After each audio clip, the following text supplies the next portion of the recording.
Well, good evening, everyone. Thank you for joining us this evening for the May 17th Board of Education meeting. Madam Secretary, would you call the roll? Josh Hitchcock. Here. Sorry. Gina Roscoe. Excuse. Jeannie is excused this evening. Linda Pugh here. Steve Siebert. Here. Naisha Major. Here. Has everyone had a chance to review this evening's agenda? Yes. Yes. Then I would entertain a motion to accept the agenda. I move to accept the agenda as stated. Second. It's been moved by Mr. Hitchcock, seconded by Mrs. Pugh. All in favor? Aye. Aye. Motion carries. We have the Pledge of Allegiance.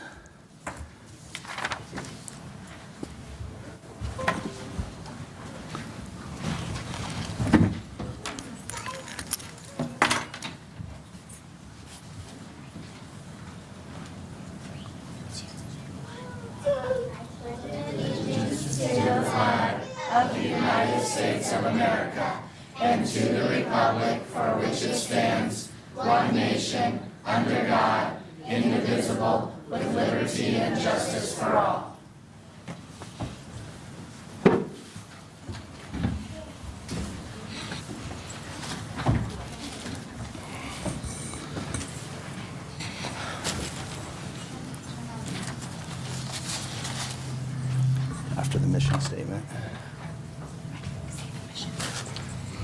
Graduate college and career-ready students with the knowledge, skills, attitudes, and behaviors to personally succeed and contribute to the common good. Thank you. Guys, if you would stand back up, we have some certificates for you and a picture with Mr. Hitchcock, our board director. You want a picture with me, right? I have Jada Easor. Madeline Hughes. Keith Strayhorn. And Soraya Clemson. And I will come stand behind you. Awesome. All right, thank you so much. Can everybody look at me? There you go. You turn it around too, so we go. Perfect. 1, 2, 3. Everybody smile. Thank you. All right.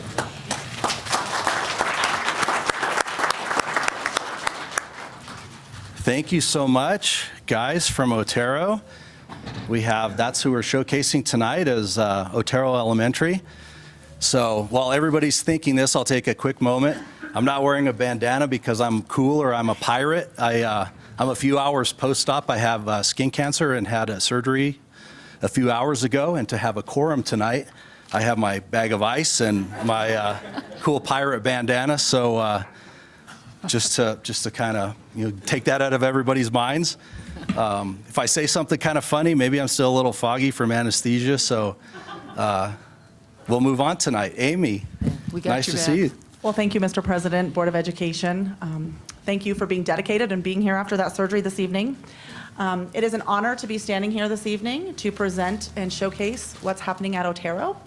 So without further ado, I'm going to hand it over to the stars of our show, our fabulous teachers, and Madeline Hughes is going to start us off, one of our star students.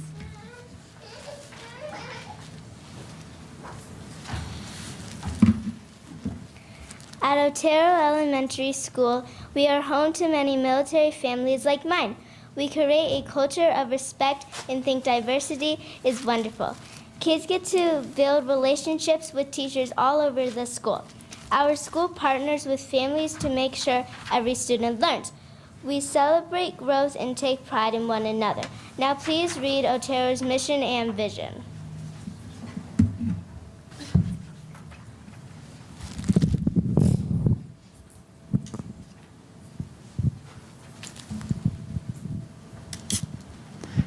Testing, okay. I am Amy Nunn, the assistant principal at Otero, a school that I love and have been working for almost 11 years now. And mostly I love our student population, so I'm honored to talk about our demographics. Amy told me I can't read the numbers exactly as they are, so if you notice, boys kind of outnumber our girls. One of the most special things about our school is our special education population at 17%, which we will see a gradual increase moving into the next school year, is what we're anticipating, about 22%. And that is kind of us in a nutshell. While they're setting up, I'm going to jump in real quickly. I seem to have forgotten. For any members of the public who would like to address the board this evening on any topic related to board work, if you would sign the roster at the back of the room before 6:30, that would be wonderful. And we would have a record of that and allow you an opportunity to address the board if you need to. So I apologize for the interruption there. Thank you. My name is Christina Kuhl, and I'm a special education teacher at Otero. And here's a look at our staff. Some of our big highlights are that we have 15 general education classroom teachers, 5 special education teachers, which support our unique population, and 10 ESP staff, which again support our mission and vision at Otero.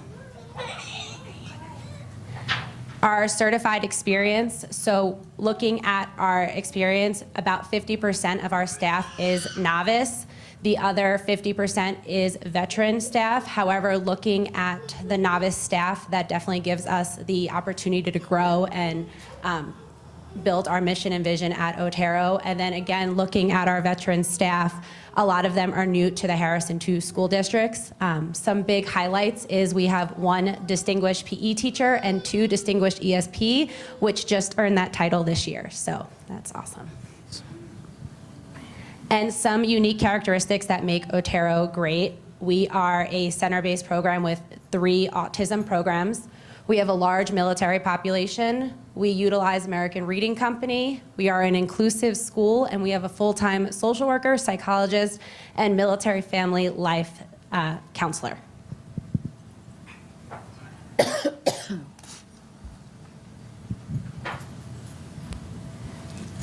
My name is Erin Prezzo, and I teach 4th and 5th grade at Otero. They gave me the exciting slides, so I know your eyes are glazing over. But we do have some celebrations and also some low points that we want to talk about, next steps, and our data. So right here, we just want to call to mind to the left-hand side of the screen the steady increase in ELA through 345. We lend a lot of that to our partnership and usage of the American Reading Company that our teachers have really taken on and gravitated towards and infused the kids with literacy. On the right-hand side of the screen, we have a steady increase in 5th grade math, which is a huge celebration, and some staggering numbers in 3rd and 4th grade, which we'll talk about in next steps. Here, we want to talk about us meeting the state's median growth percentile in ELA. That's not a change, but a huge celebration and talking point in math, because in the previous year, we did not, and we did. This looks like a beautiful rainbow, but the big part of the screen that we wanted to gravitate towards was the left-hand side. This is Dibble's beginning of year and end of year for K3. When you look at significant reading deficiencies at the beginning of the year and their decrease to end of year, those numbers speak for themselves, and the decrease in significant reading deficiencies is massive and something to drastically celebrate. And here we wanted to talk about our academic growth, which we pride ourselves in all subgroups but one. As you read over the data highlights, we did just want to address the fact that math was kind of staggering, and to keep reading on the uproar. We are bringing in a math interventionist on staff next year to make sure that K5 is seeing the same growth in ELA, in math that we do see in ELA. We're also using teacher leaders to partner with the American Reading Company and do a lot of on-site teacher-infused training and continue that growth in ELA to make sure our data looks nothing but beautiful when we're up here again.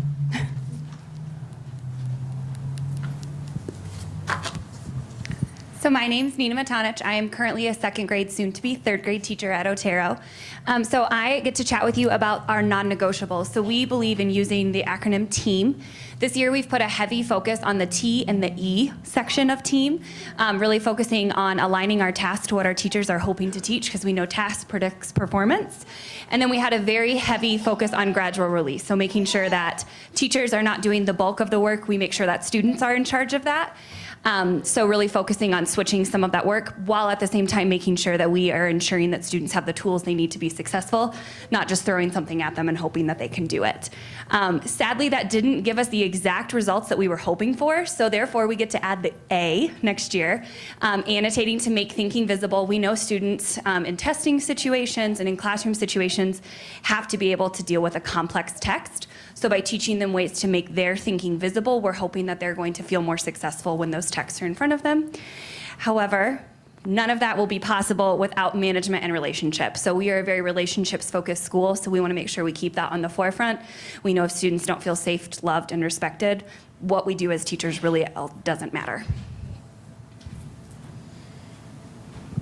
So in regards to next levels of work, Erin kind of mentioned some of the areas that we had concerns on. So a few things to note here as you look at where we're headed.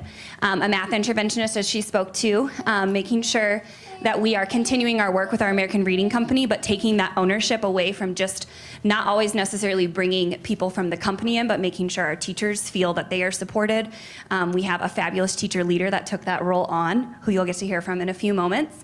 And then really the big thing that we're doing next year is restructuring our teacher leadership. So we found that we have a couple of grade levels that have some really strong teachers. So instead of allowing those grade levels to continue to flourish while our other grade levels don't show the growth that we're hoping for, we're moving teachers out of those grade levels, so we really have a strong representative in each grade level who can make sure that not only those teams are strong, but that we have that alignment amongst different grade levels. So I'm gonna hand the mic over to that teacher leader who's taking on reading. Hi, I'm Ashley Swenson. I currently teach kindergarten this year. Next year I'm moving to 4 or 5 ELA.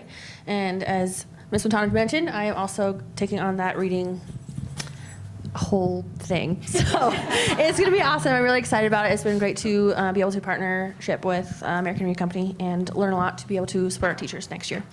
I want to talk to you a little about our community connections. At Otero, we kind of pride ourselves in our community connections. It's something that's really important to us. So these are just a few of the ones that we could think of and listed. Some of the highlights this year is the Colorado Springs Police Department. We also have a spouse on staff. So they are great coming in anytime we need them, giving presentations. We currently had a K-9 presentation, which the kids loved. It was amazing. We also have a great relationship with Fort Carson, 2nd Battalion, 23rd Infantry. They're visible many times throughout the year within our school. And this year we actually had the opportunity to celebrate and honor with them at our Veterans Day celebration, which was really special to our community and a lot of our families. Kind is being kind enough to come and sponsor our field day this year to get our kids active and keep them moving and get excited about the physical education piece. And then we were lucky enough to have Greg Luchek Realty come in during our Writing Masters celebrations. We have a writing competition, and they donated their time to come in and grade those papers. So it was really cool to see the community get involved in something academic, which was great. So to end, we wanted to kind of give you guys a snapshot into life at Otero. Hopefully it works.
Better not.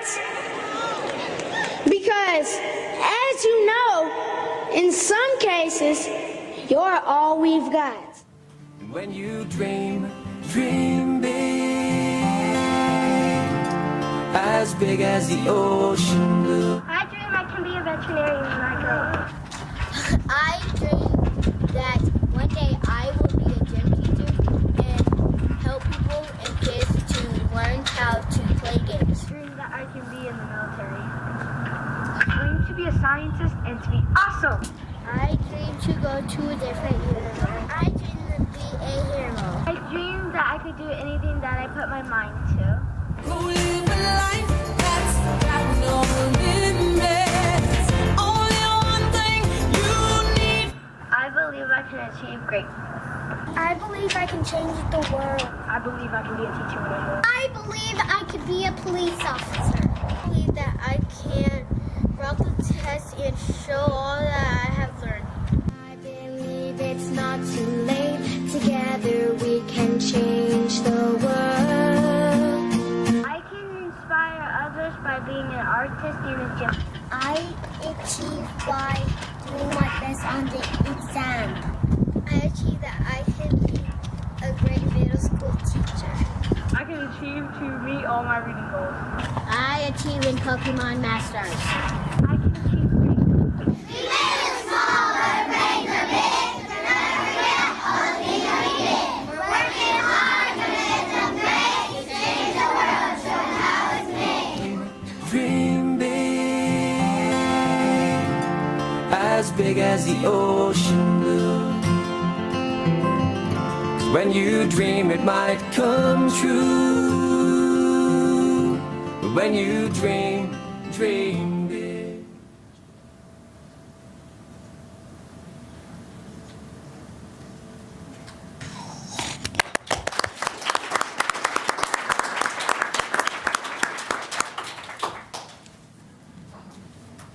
And I know you don't have any questions, so thank you very much. Well, never as always. I'll defer to, Well, I was going to start by saying you had an amazing tag team effort going there. You guys didn't skip a beat. That's how your school day goes? That's great. Perfect world. Yeah, perfect world, yeah. well, always the best part of our night, seeing the kids. That's what it's all about. It's why we're here, why all of us are here. Thank you guys for joining us. You get to see a bunch of strangers who you don't know who are, you don't know what we do, and probably really won't for a while maybe, but we are here to facilitate for you guys. We really are. All these people, all these buildings, it's to give you an education the best that we possibly can. So the best part of our night. The cat's kind of out of the bag, and I'm going to hit this theme again and again throughout. One of the things we really want to hear about, and for all the other administrators, not part of the presentation, but you'll know what I'm looking for is the change in the student-based budgeting, sort of the like a before and after as to how it's going to affect your school. Maybe it hasn't at all. Maybe it won't, and you'll continue on as you have. But I'm always interested to hear how you're being able to adjust because of that, positively or negatively, if the case may be. So at Otero, one of the things our leadership team did was we talked about what were some high leverage moves that we could put in place to change our student achievement scores and to continue to make sure that all content was on that upward swing. One of the things that we talked that would have a high leverage is when we were seeing some of our highest math and reading scores, we had interventionists. We have about, as they stated today, about 17% special education, but we have about another 18% of our scholars that are on read plans due to significant reading deficiencies. So with the site-based budgeting, we were able able to get creative with having a teacher leader take on that reading piece, as well as hire a Title I para to support with K2 literacy. And then we brought a math interventionist on board. So those were the two of the big high leverage. We also brought 2 new classroom teachers, because currently, although with our mobility and military population, we have a revolving door of students, about anywhere between 30 and 50% turnover over the course of the year. But our count still stays right around 350, 360. So with that being said, right now our 4th grade class sizes are in the mid 30s, anywhere between 32 and 35. So we did add another classroom teacher to do some reduction there to allow us to not only do core instruction, but really have some of those targeted interventions with those smaller class sizes. Good. That was my second question. Was I know your proximity to Fort Carson. I was going to ask about your mobility rate in year to year with the kids. We are still enrolling kids this week, so they are coming. Well, good. That's it. It's interesting to hear how you're leveraging the change in the budget. So we'll continue to watch and see how that progresses. So where I think I can add a little value here too, I noticed that you had 223 Infantry, which is one of the battalions of 4ID on Fort Carson. I've been in contact with a lot of the different liaisons on Fort Carson lately. I'm actually working with some of the school districts out of Seattle and LA, Oklahoma, to get more partnerships developed through the military, through recruitment organizations. Being that we are so close to Fort Carson, if there's an opportunity for me to help to extend some hands and help some of those relationships, please let me know. Because within the next year, that's kind of one of the initiatives I'll move forward personally with if I need to, just to make sure that the military is interacting well with our schools in Harrison, since we do border the military reservation. So. Absolutely. We will definitely reach out to you. We also have a very phenomenal MFLAC this year who has helped strengthen those partnerships as well. Yeah, and it's unfortunate because when the battalions rotate, when they deploy, you lose support. So if we have a good, stable structure there, perhaps that's something we could help with. So, thanks. Well, thank you. Well, thank y'all so much. Like, the videos are my favorite thing in the whole wide world, seeing all the kids all happy and stuff, and we appreciate y'all coming. Thank you. Do you remember when you were that age? I do. Asia? Yes? Believe it or not, I do too. Not all days, but I do remember. So thank you very much, Amy and Otero, for being here tonight, guys. We appreciate it.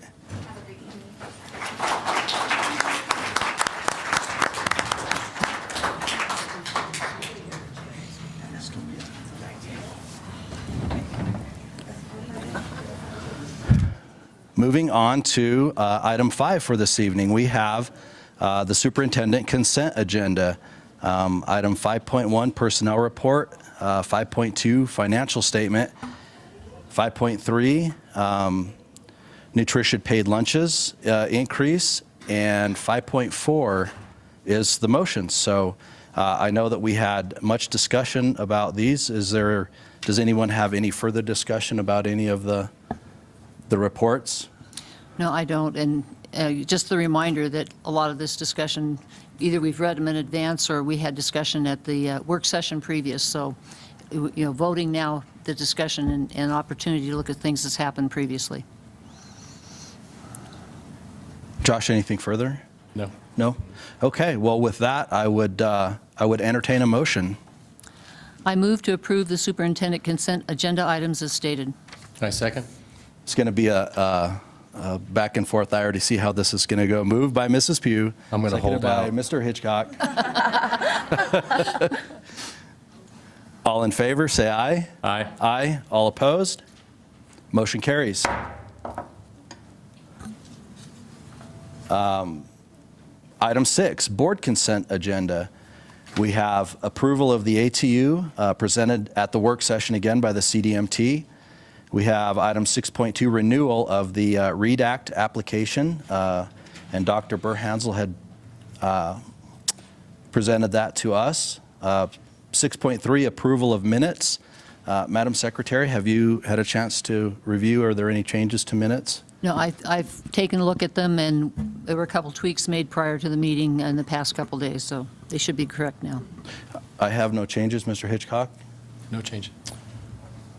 So with that, any further discussion to any of the other items? I know that in the past, there had been significant discussion and postponement to the ATU last year, and there was some confusion around that. Hopefully, all that's been ironed out. This year, we've approached it a little bit differently. The ATU came to us on time, not the day before the work session, or I apologize, the meeting. So we had a little bit more time to review it. So is there any other further discussion around any of the items? Anybody would like to add anything? No? Well, with that, I would entertain a motion for the board consent agenda. I move to approve the board consent agenda items as stated. Second? Moved by Mr. Hitchcock, seconded by Mrs. Pugh. All in favor, say aye. Aye. Aye. All those opposed? Motion carries. It's close enough to 6:30. Madam Secretary, if you would collect the sign in for public comment, we'll see if we have any.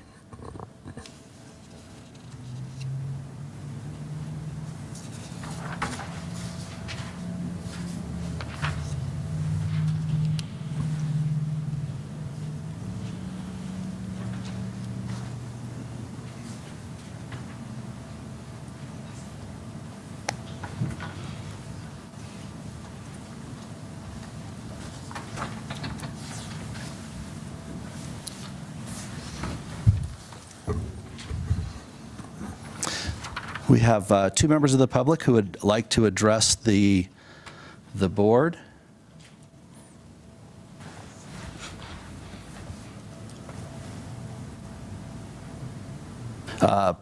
Those who wish to address the board on any topic may do so at this time. Speakers are requested to limit their remarks to not more than 3 minutes, or to appoint a spokesperson if it's a similar concern of a group or a group concern, and any supplemental verbiage presented with written reports to the board if necessary or desired. Personal attacks will not be allowed. Please refrain from that. Although the board does not respond to any public comment at the time, we will review the information presented and provide a response, a collective response shortly thereafter. So we have first up, looks like Mr. Dwayne France, is that correct? It is. 7465 Lake Avenue, Fountain, from the James Irwin Board. Good evening. Thank you for addressing the board this evening. Good evening. Thank you, Mr. Board President. Thank you, Board, for having me. As you had stated, sir, my name is Dwayne France. I am the President of the Board of Directors of the James Irwin Charter School Network Board. We were attending the board meeting tonight. We just wanted to introduce ourselves. Myself and our Board Treasurer, Steve Hester, are here. And we know that our executive staff has a very good working relationship with the district staff, but we at the board wanted to come out and introduce ourselves specifically to establish a relationship at the board level.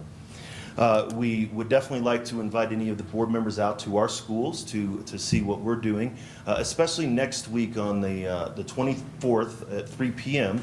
Our high school graduation is going to be held at the James Irwin campus. This year is pretty significant because it's the first time we're graduating our legacy students.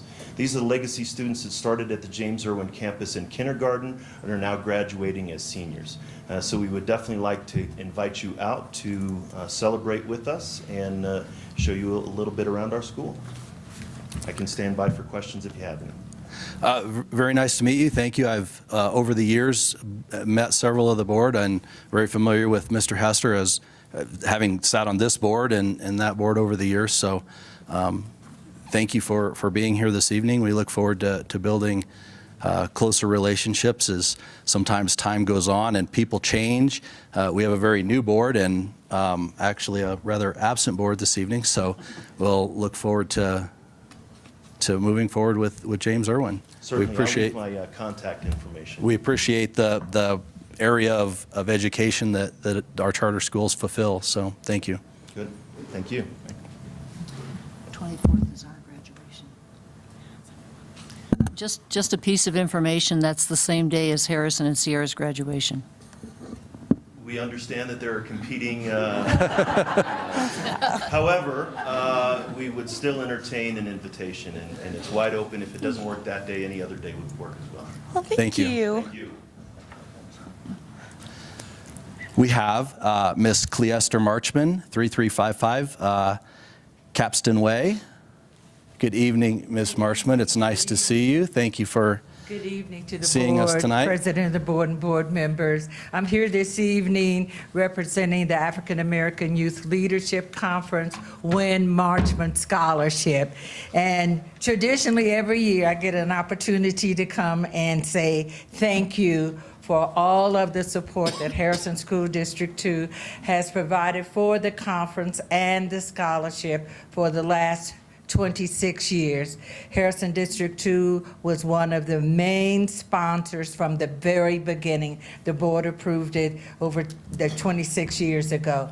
And what I want to share with you in terms of the Win Marchman Scholarship, to thank the board and to thank the staff here. We had our interviews here last month, and with the support of the superintendent's office and Miss Norma, the custodian staff. I don't want to forget the people that support us when we're here interviewing the student. The custodian staff is just absolutely wonderful, because sometimes we have to stay to maybe 6 o'clock in the evening, and normally, you know, the regular staff is gone. And I also want to say a wonderful thing to the receptionist who sits out, who's in the foyer, who makes the students comfortable to come in for the interview. As you know, students are very, very nervous at this point in time. I want to also say that we were able to give scholarships to 3 Harrison School District students, 2 at Harrison and 1 at Sierra this year. The scholarships are $1,000. The other thing, over the years, we have given out over $120,000 in scholarships, and that is with the support of the district, our community, and many other supporters. So I just wanted to come and share with you this evening to say thank you. We appreciate it, and we appreciate the opportunity for others to see our magnificent school district too, because all of the students come from all over El Paso County. So thank you very much, and I hope you're feeling better. Okay. Soon. I'm probably going to feel worse before I feel better as the anesthesia wears away. But thank you, Ms. Marchman. What a fantastic partnership. I love going to the gala. Seeing all the students there and how they progress is just amazing. Your partner, Ron Wynn. Matter of fact, I'm having breakfast with Ron tomorrow. We're sitting down chatting, so I know Ron and like Ron and really appreciate the partnership with the school. So thank you for. If you're able to come to the gala, you'll buy it when you come to the gala and all. But I just can't say enough for our school district, and you stepped up years and years ago, and you've been there every year for us, for the students. When I looked at those young people this evening, it makes it all worth it. So thank you. It is. Thank you. We look forward to many more years with the growing partnership. So thank you.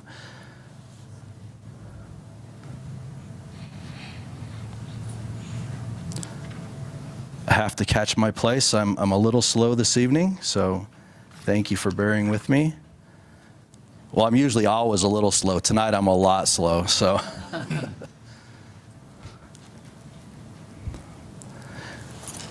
Moving on to item 7, monitoring board performance. Item 7.1. One of the reasons that we have an empty seat up here is with us this evening, Miss Yesenia Torres, and we would like to recognize her, honor her for the time that she volunteered for the board. Many people think that we get paid or there's some great privilege that comes with this. And in fact, most of the time it's just a time commitment and a scheduling conflict in some cases. And on our work sessions, you know, we do get a nice meal once a month. So, but all that having been said, we would like to recognize her this evening. So, Ms. Torres, if you would come forward. What we're going to do is we're going to take about a 10-minute recess right now. We're going to have some cake.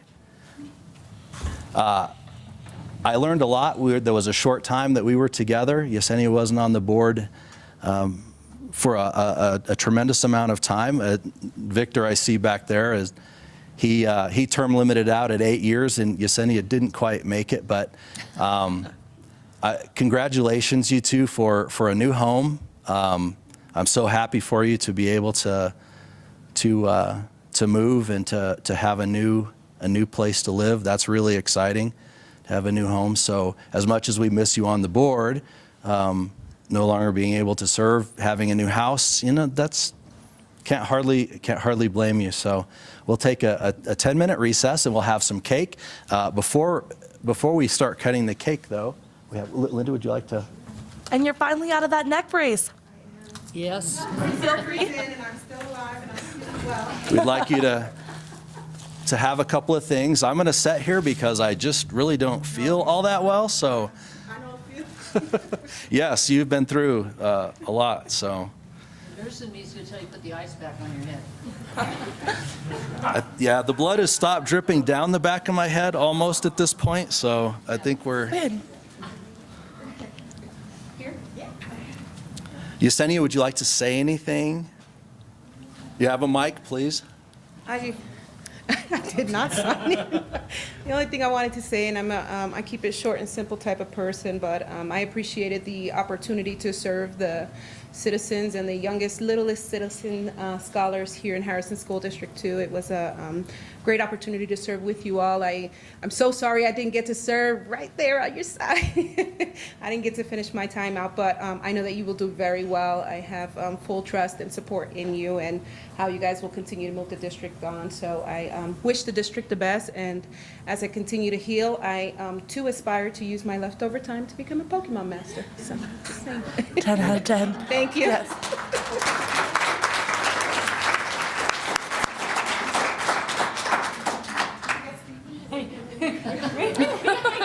That's perfect. I've got all of you. Thank you. Thank you.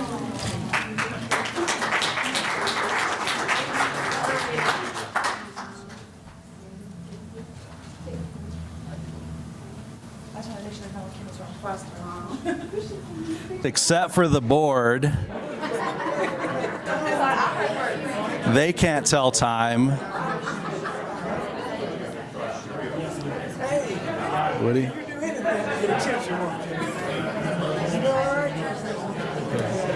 can share some of mine. You got what? I can share some of my narcotics with you. You know, they give me good stuff. Well, I took some at 3, so I'm good at 9. If I go past 9, I'll call you for. Okay, call me up.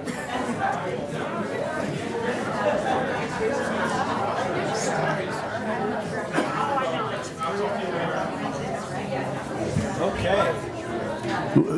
We are reconvening at 6:56. Thank you again to Yesenia for all of the commitment time and sharing some cake with us. We appreciate that. And thank you all for enjoying some cake with her as well. Moving to item 7.2, we have our Scholar Board Representative, Miss Nyasia Major from Sierra High School, who's always super excited to have some information for us, and we always love your perspective. So, And look, y'all can tell I am, and I have cake in me, so I'm like, I just can't wait. So just the fun, boring stuff out of the way first. When I very first started to get on the panel here at the Board of Education as a scholar, I took just an initial survey with a lot of my peers and a lot of the upperclassmen above me, because those were just the people I knew. And I was just really gauging like student relationship with teachers, student positivity, and just the general atmosphere of Sierra from the student standpoint, because there's hundreds and hundreds of students at Sierra, and not a lot of people really want to listen other than me. So my initial findings, they weren't fantastic. I got maybe 100, 200 people to go through the survey. And then I took it again a little before finals, and I almost doubled it. And then I took it one more time because I like to be thorough. And I have found, and it makes me super happy to hear, there was a 17% jump of positivity throughout all of our classes just for school in retrospect. So they're like, the seniors are like, now that we're done with high school, I loved the school with all my heart. Now that the freshmen are like, we've done our first year, I love the school with all of my heart. And to see such a giant positivity jump from a student level makes me so happy, because I love my school and I love to know people love my school like I love my school. And now I have numbers to back it up. And that's just the fun, boring stuff. So I'm super glad to be seeing those jumps. Our graduation is the 24th. Sierra gets the ones nice and early. And we're super excited about it. All our seniors are either going to go into a trade, college, or the military. We have over a 95% graduacy rate, which is very impressive, I think, but I'm impressed by everything. School has less than a week left, and the seniors are all done with their testing, and now the juniors, the sophomores, and the freshmen are all going to get our finals out of the way. I'm super excited. I am one of those people who have to get their finals out of the way. And we are getting put through some awesome review, and all of our teachers are kicking it into high gear, and I super appreciate that, and I'm really excited about it. And I'm more excited to get them over with. I'm just like, yes, get them done. We are, sadly, saying goodbye to our principal, Dr. Griffin. He was my principal my freshman year, and I'll be graduating next year without him. So we're super excited as a school to see who we get next and to embrace them with positivity, hopefully. And yeah, and that's just something that's going around that we're all excited about. And while we're on the note of positivity, I am going to be like on top of spreading it, because there have been some not very nice things said about Harrison School District 2 due to the latest and greatest news, not very happy things. And so as a District 2 advocate and as a student on the board of the Harrison School District 2, I am not going to be the one to perpetuate all of the negative stereotypes. I am going to be like the #1 advocate of spreading positivity and good word about Sierra, about Harrison School District 2 as a whole, because the people to my left and the people in front of me work so hard to give the, sorry, I've taken my throat, to give the school that I have called home for 8-9 years now a fantastic name. And all of that growing, I am not gonna let terrible things ruin. So I'm super glad. And myself and all the people around me are gonna be spreading that positivity to our fullest powers. That's all I got for you.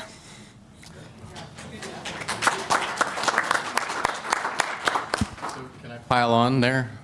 No. I just wanted to let you know that Linda and I had the honor of visiting Sierra a week ago, and during the senior assembly, we got to be deaf. Yeah. And we also got to hand out the spirit stick to the loudest class. I think there's some controversy of who that was. They cheated. I was kind of led to who that was, so. But no, it was great. So, and the pop quiz is, where is the University of Montana flag in Sierra High School?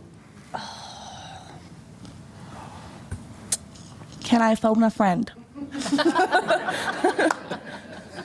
Mr. Hitchcock, where's the flag of Montana? I don't know, Dr. Griffin couldn't find it either.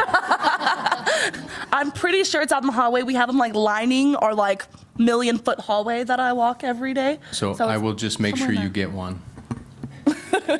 Just saying.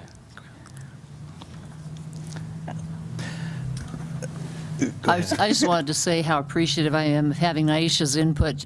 You know, we'll be having a work session and we'll have some discussion, and we kind of think we're wrapped up, and then Naisha says, well, and it's like, wow, this is great. And, you know, we had hoped to get a student, you know, scholars on the board several years ago, and it's so wonderful that it's happened. I was just going to say, Ms. Torres and I sat at a national conference on student board members, and there are states that one of the students goes through a regular election and they are a full voting board member by state statute in states. And we gleaned an amazing realization that the information that you can pick up from that level is something that we should really look at. And Yesenia and I came back and set this in motion, and not to pat myself on the back, it was a suggestion to us that we knew we had to do this. And having gone through 2 years now, I was on the panel that interviewed Naisha, and when you know, when you go through an interview, you just know. And I can't say how grateful I am for her having been on the board. Her insight is always a direction I never even thought or considered, and I'm very privileged to be able to have her on the board. So that's awesome. Oh, thank you. Do you remember that interview? I do. Yeah, they had me shaking in my boots. Let me tell you guys. Like, I was sitting here like this, and I was like putting my hand down. I like had to physically put my own hand down. And they were like, "No, just relax." I was like, "Okay." They had me shaking. Always a wonderful experience. Thank you, Naisha. Item 7.3, annual work plan. Has everyone had a chance to review the annual work plan? Yes. Do we have any changes, additions, deletions that we haven't been able to make? Okay. I have nothing to add.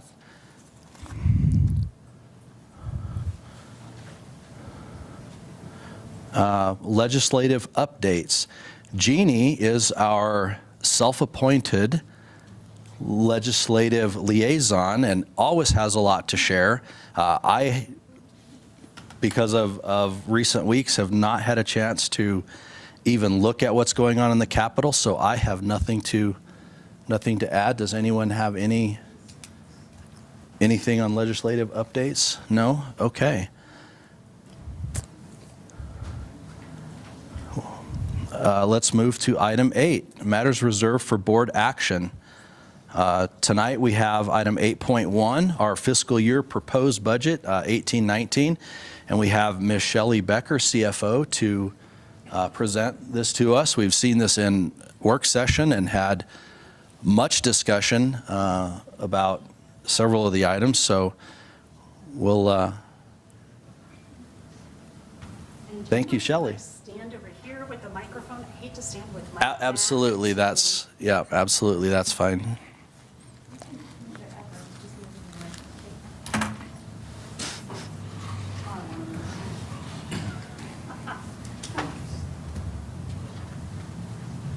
Norma, would you be so kind as to get me a new bag of ice, please? Okay, good evening, board. Culmination of a lot of, over the past many months. So we are here tonight to officially bring the district's proposed financial plan and budget for fiscal year 18-19. And I just wanted to take a moment. I was very intentional in selecting the visual for this and some reflection over the budget over the past several months. And you notice it's a puzzle piece coming together. And if you can read some of the verbiage, it talks about instruction, parent engagement, special education, pupil count, community involvement, nutrition services. Those are just all of an example of this all coming together in the culmination. So kind of had an intentional theme. Thank you to the board, to everyone in this room, because this definitely is a collaborative process and one that involves many different stakeholders. So tonight we have a timeline. So here per board law, we're officially presenting the proposed budget for fiscal year 18-19. I will be back again in June at our work session to talk about the presentation of the June adopted numbers, and then we will have our official legal action at the June 21st meeting with the adoption and approval of all of our resolutions. So again, just as a reminder, this falls within compliance within Colorado and federal law, and even within our board policy and operating limitations that talk to, we will have a balanced budget, meet within all of our other compliance items, and what we're presenting tonight does fall within all of those parameters. So tonight we've talked a lot over the past several months since February about the general fund, and tonight we are also presenting all of our other funds budgets. We have 8 of those. So tonight is the culmination of the whole big picture. So I apologize if it could be a little bit lengthy, and we'll get into our other funds like Cap Reserve, nutrition services, et cetera. So again, just a real quick highlight, school finance, yay, we got them funded for inflation, 3.4%, state's funding growth, negative factor buy down across the state, $150 million for all school districts, and excited about the school safety and security. That's still to be determined statewide. So all in all, it has been, again, wrangling and lobbying up until the bittersweet end, but very excited this year for K-12 funding in Colorado. So here's where we are in going forward. So next year for 18-19, we're looking at a total head count over 12,000 students for Harrison. That is stable, and that does include our charter schools, our charter students. With that in my realm, funded pupil count is a critical measurement. So we're projecting to be funded at over 11,000 students for next year. And super excited about our per pupil revenue. So that's our number right now, $82.74. So each of our students very excited about the increase of $481 per pupil through the School Finance Act. Para has finally settled down a bit. There is a para SAED increase this year. We've talked about that. That's factored in. And again, para was one that came to the 11th hour, just some additional last minute changing. So just to highlight a couple of the things that we've talked about before, health insurance, the district is picking up the increased cost of the insurance premiums for medical. We have built in a utilities increase, a salary percent increase for all staff, 3%. There's my para piece again. This year we unveiled student-based budgeting for all schools, and we've had some additional growth and new request needs for curriculum, equipment, training, and some additional staffing needs. Here's the piece I just want, that 8274. Excuse me. Over 80% of our revenue, the general fund, is represented by our students at per pupil revenue. So 80% of our funding for the general fund comes from the state versus our property tax, SOT, the 19%, and then a couple of federal components. So when we really think about that, probably about 10 years ago, school districts with the state used to be about a 50-50. 50% from property tax, local, and 50% from the state. So you can see we're an example of a district that we really rely on funding from the state. With this is just a breakdown by numbers just to show you our state equalization. So again, our 8274 per pupil is budgeted to just shy of $83 million. And you can see then with our property tax, our specific ownership tax, that's again the vehicle tax that's collected on car registrations. And please feel free if I'm moving too fast, too slow. So here's the pie level picture for our general fund. And again, we fall in line with most other school districts here in Colorado. Our total salaries and benefits are over 80% of our expenditures. So again, we are a labor-intensive industry, the services that we provide. So that's not to go unnoticed when we look at our salaries, almost $60 million budgeted for next year, and benefits, $16.5 million. So here again, and I know this is high level and some very high level information. So CDE does prescribe the format and how we present school districts to boards of education. By the time we get to the June adopted budget, there will be more detailed, and then we eventually have that great 300-page book that I know Josh is looking forward to. Cut off all my questions, or? No, I'm actually ready for your questions. So some of the things, just as we talked about earlier, an increase in compensation, that accounts for the increase in salaries and in benefits. So this gives a high-level viewpoint of where we've been with the general fund, what's been budgeted and estimated actuals for this year, and then the proposed budget for next year. So as our OE also says, we will look multi-years, do some forecasting out into the future. So again, we've talked about these before, stable pupil enrollment.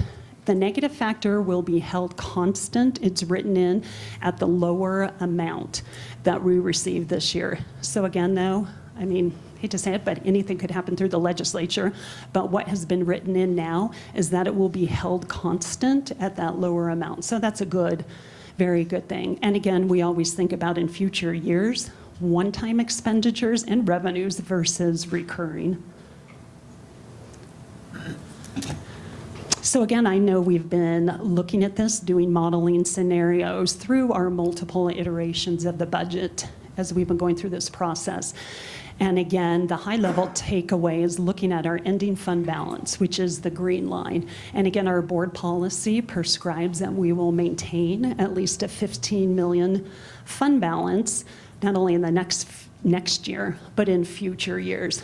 So this is, again, with the assumptions that have been forecasted to show in future years that we are compliant with that board policy.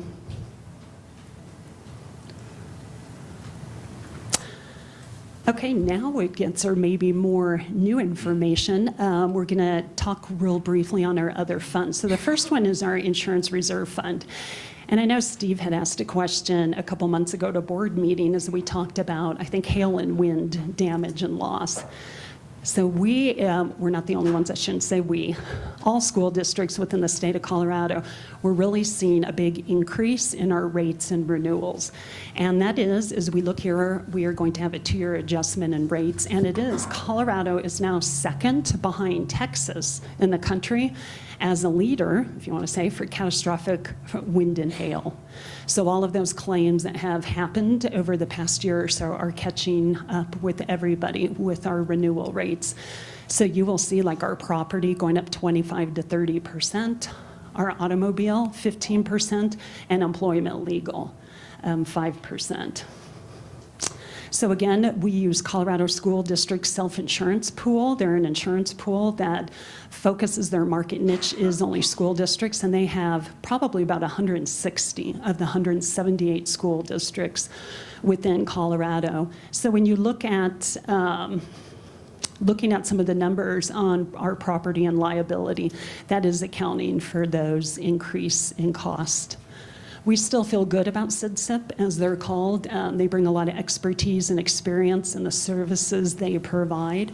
So we know, as with the market, some ups and downs, and this is something that they closely are monitoring.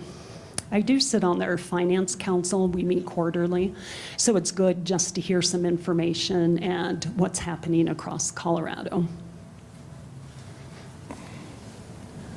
So our next one is nutrition services, and nutrition services operates what we call an enterprise fund, and that's really through user fees.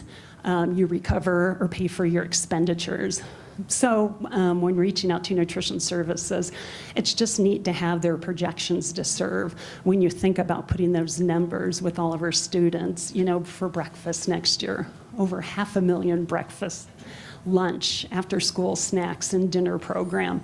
And just really neat to see some of the programs that they are doing.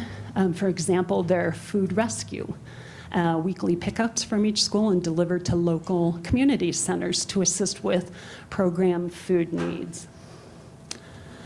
A good thing to highlight with nutrition services, and I'll direct your eye all the way to the bottom, ending fund balance, and you'll see that number in 15-16, 280,000. So in implementing the CEP program that our nutrition services operates, they had in implementing a new program across the district, things were very tight financially. So really excited to see as we go across the bottom, you see 280,000, $1 million at the fund balance, and our projection is 1.5 million. So why I say that, it's great from a financial standpoint and the ability to see what will be some of their planned expenditures and programmatic changes over the next year or so. So financially, they're in a great spot. Our grants, and again, really a highlight. We've got some great grants. We're continuing to pursue other opportunities and work closely with the state. Just a big shout out as we think about our title programs. That's Title I, but all the others. And almost $6 million of title funding. So that's some great funding to help support educational programs. And our next largest one is our SPED IDEA of over $2 million. So it's been great to see some of these new grants coming into the district and a part of whether it's creating healthy schools, bullying prevention, school turnaround. This is just to show where our revenue sources come in for our grants. The majority are obviously 95% federal. So there is a lot of federal compliance when it comes to the federal grants. So I think many of our principals now, I wonder what they say, they keep getting more emails on, we're on revision 3, revision 2, because we know at the state with our title programs, then they're held up to the federal level. So with that, this just shows some of those grants then in particular.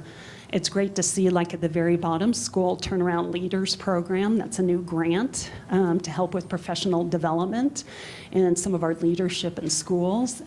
It's just great to see this continued work and advocating and working with our students and staff. Our Bond Redemption Fund.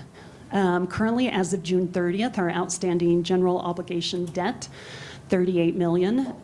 It was great this past year. Last fall, we had a refunding, which will save our taxpayers $2.5 million over the remaining next 7-8 years. So it's great to see a direct correlation that is attributable to that number. So again, with our bond fund, and again, this is just used to record our property tax and then the payment on those bonds. I'd point your eye out again to the ending fund balance at the bottom. You see a 4.6, a 4.8, a 4.9, a 5. So as we continue to have discussions about a bond or an MLO or just thinking forward strategically, we will talk about with our bond redemption fund, because I know there's always discussion on, could we do a bond with a no tax increase? Should we do an MLO? So future conversations that we'll have with our bond fund. Our capital reserve, capital project fund. I feel like I should almost have Mark come up here to talk about this. He's giving me the look now.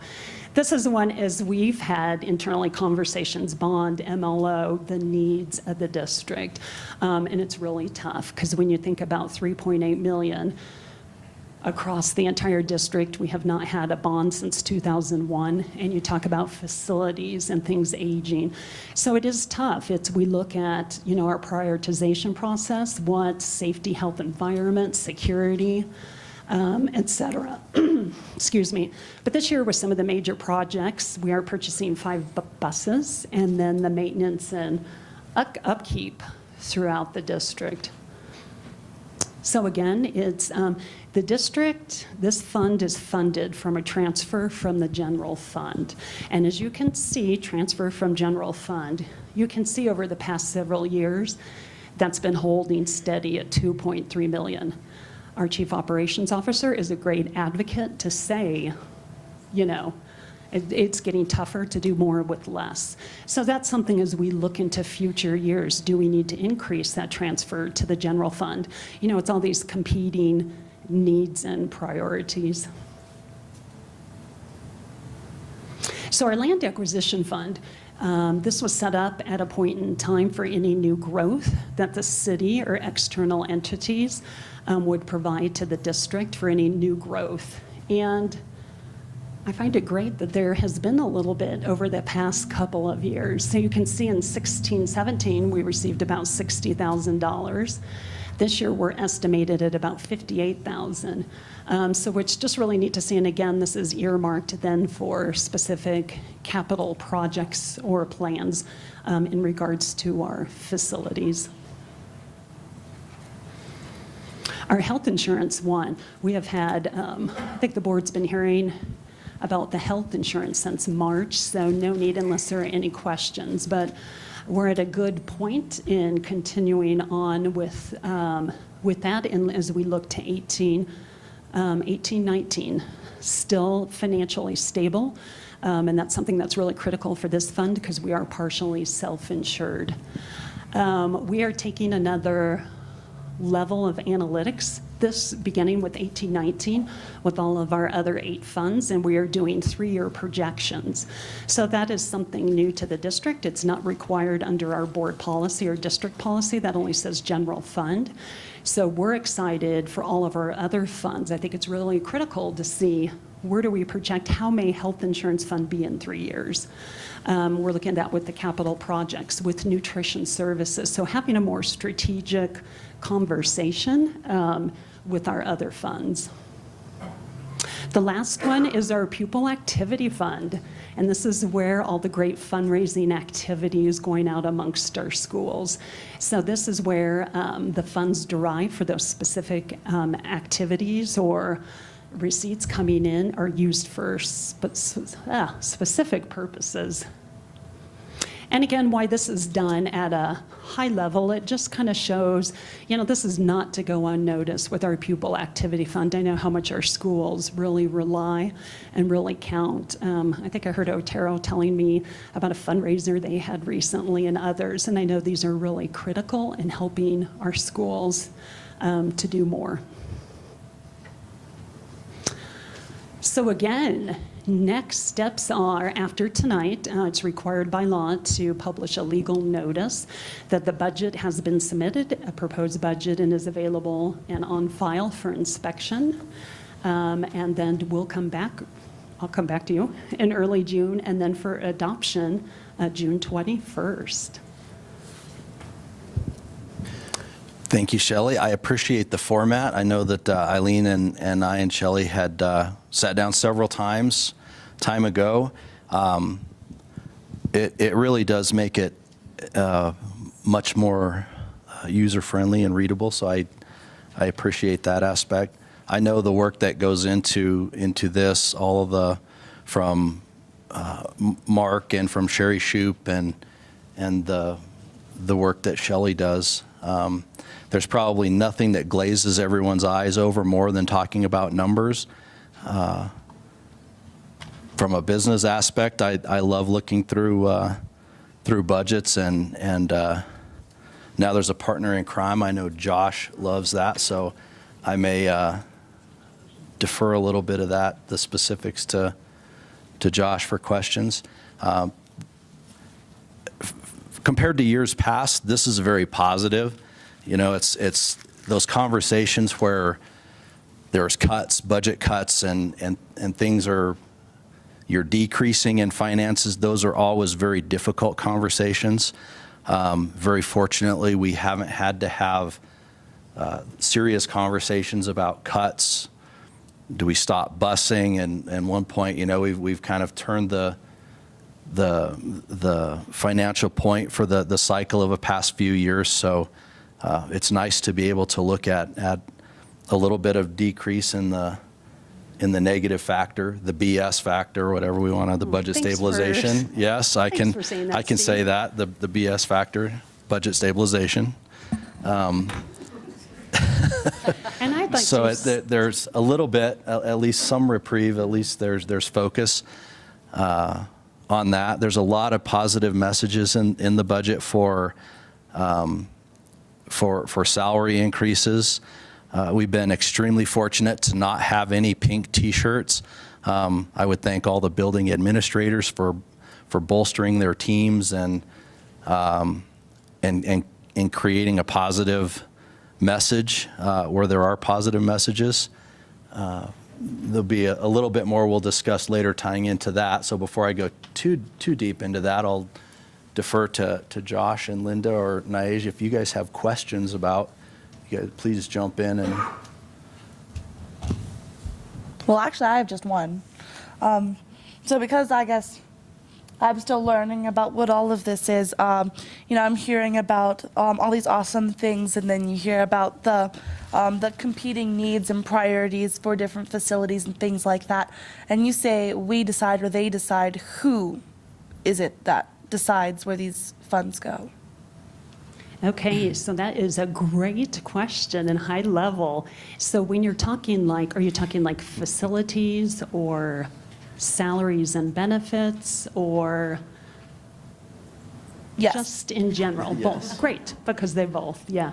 So as you can see, like with our salaries and benefits, with our general fund, that's the main component. So really looking at the different resources that we have. We look at the revenue coming in. Here in the district, the past 2 years, and starting with our cabinet, we collect data all throughout the district. So I just want to give a shout out to our principals, because I know student-based budgeting, it was new this year. I appreciate you guys embracing it. We've had a lot of great questions, really great dialogue. So I'm looking forward to that next year again with our schools. And our schools having more of an ownership or a piece on their fiscal resources at their sites. And then with our departments, we go through prioritization process, whether ranking things. We talk about like new programs, like are we going to have dual language program this year? Is that something on the list? And so we work through these things because there's never enough funding to do everything that we would like to do. The largest is with our facilities and our aging infrastructures. So we being the cabinet, thus composed of a multitude of people. It starts with at the department level in schools, and then it rolls up to cabinet, and then it comes up here to the Board of Education. Thank you. You're welcome. All right, I have 100 questions. Okay, ready, set, go. Everybody got some time? No. Those are probably more appropriate for a work session, but just a couple points of clarification. As we talk about salary increase, 3%, can you just clarify, the ATU itself was a 3%. Is this an additional 3% for ESP staff on top of the 3% of the ATU, taking that to a 6% for ESP? So what's built in here is just 3% for all staff.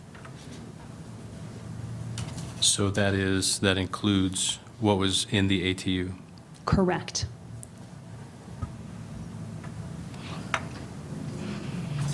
Okay. And kind of another question surrounding similar things. Steve mentioned the pink T-shirts, and we're very thankful we haven't seen that. A lot of the other buzz is dealing with teachers purchasing their own supplies for classrooms. Given that I think we've done a pretty good job at this point of identifying some efficiencies to bring up some salary. If we have the opportunity to find some funds to help support teachers in schools by providing classroom supplies, I would think that that's something that's very important for us to take a look at.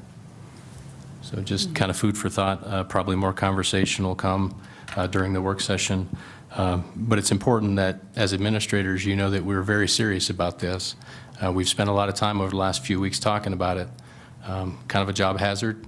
But we do recognize that there are needs. And so we are doing our best now to take them head on. So I appreciate you answering those questions. As for the rest, we'll probably just address them either table side Okay, that'd or be great. at the work session.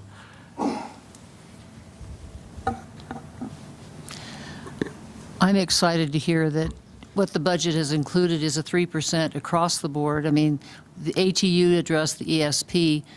I don't think anyone can argue that there's never never enough funds to pay our staff what they're worth for all the hard work that they do.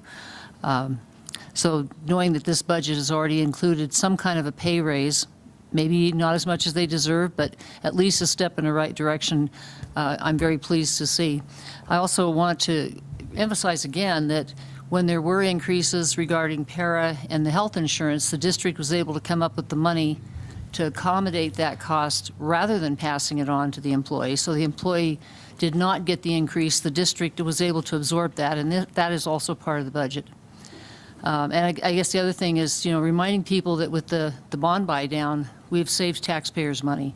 Correct. So I think, as frustrating as it may be that why don't we get paid more or et cetera, that this budget is showing to me things are being done to try to accommodate some of those concerns. It's a step. Is it where it needs to be? Not necessarily, but we're stepping that direction. And I think the other discussion, I know and I look to Steve, because I think the almost 2 years I've been here, we've been having this, and I think we're going to move forward on additional conversation, is our general fund balance. And I know I've committed to that. I believe the board has, and that definitely will be, because as we have said, it's more common or better business practice to have that as a percent. And so our 15 million represents something from quite a bit of time ago. So really revisiting what are some metrics, what's some analysis.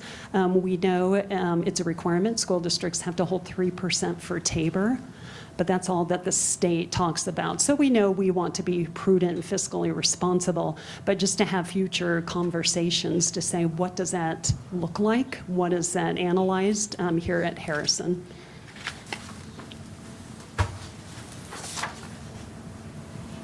All right. Anybody else? Nope. That's it, Josh. One thing that sometimes messages get lost in translation.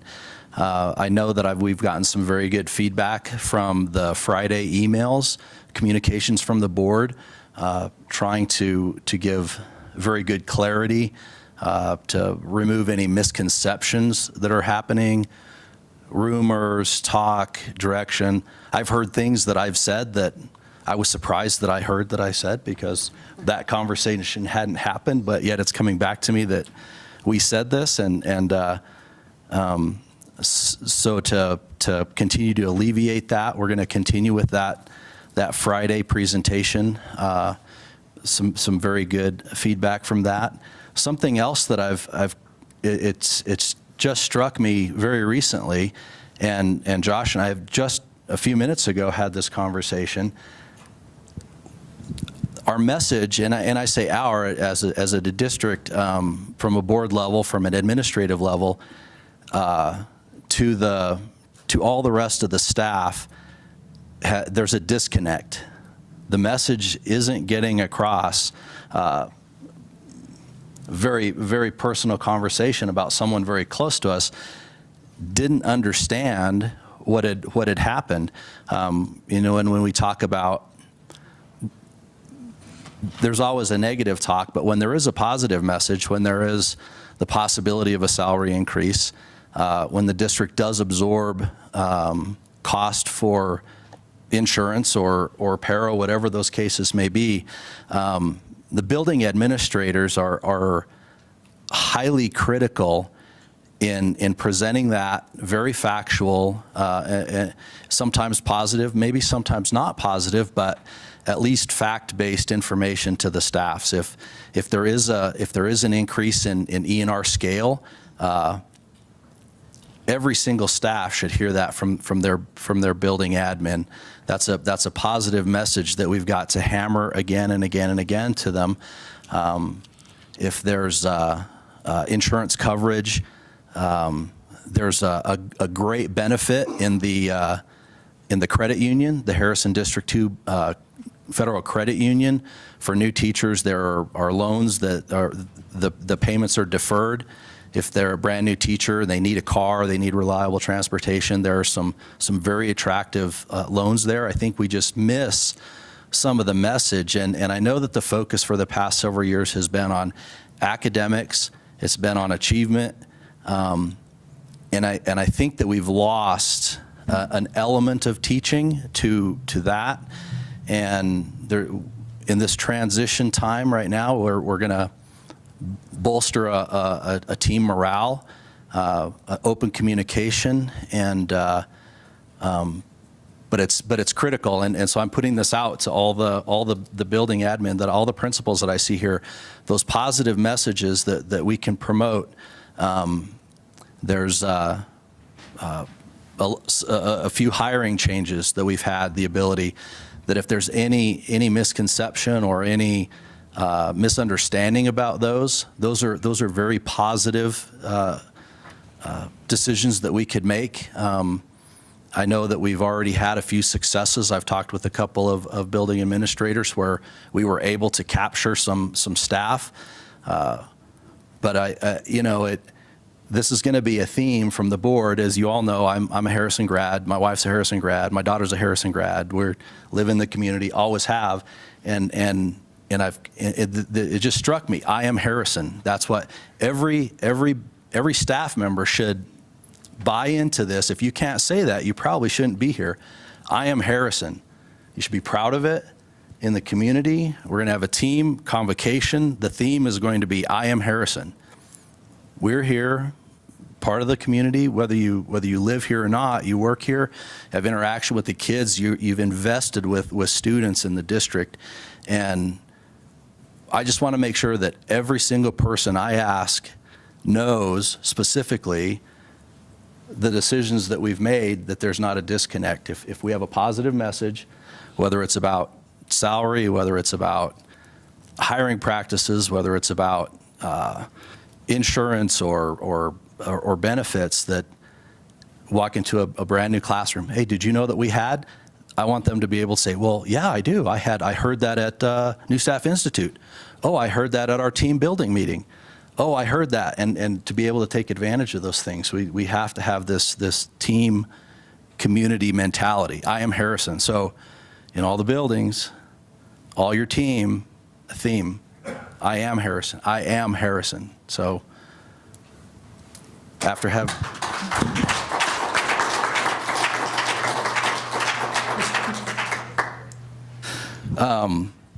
anyway, feeding into the budget, we have some positive messages. I want those positive messages to come out. We can't have spouses of the board member say, I don't really understand what does this mean? That we have missed it. We've missed it there.